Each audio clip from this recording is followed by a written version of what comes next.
દસ વર્ષોથી રામનવમીના પાવન દિવસે ગૌરક્ષા સેવા સમિતિ દ્વારા રામનવમીની શોભાયાત્રા કાઢવામાં આવે છે.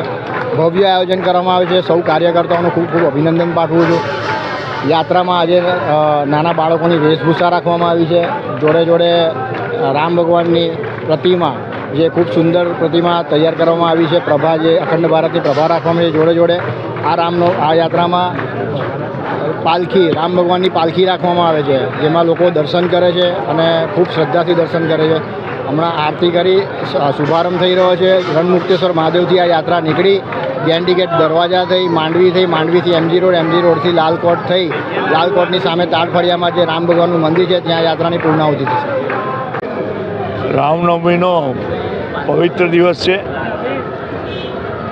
ભગવાન રામની શોભાયાત્રાઓ વડોદરા શહેરમાં અનેક ઠેકાણે નીકળી રહી છે અને આખા દેશમાં ભગવાન રામને યાદ કરીને આખા દેશમાં યાત્રા નીકળી રહી છે. પછી કલકત્તા હોય કે કેરાલા હોય, જ્યાં ભગવાન રામના ભક્તો છે, જ્યાં સનાતની છે, એ બધાએ ભગવાન રામની શોભાયાત્રા આજે કાઢી છે. મને યાદ છે કે વેસ્ટ બેંગાલના એક મુખ્યમંત્રી અત્યારના મમતા બેનર્જી એવું કે ભગવાન રામની શોભાયાત્રામાં ધમાલ થશે, એ એમનો ધમાલ કરાવવાનો ઈરાદો હોય એવું લાગે છે.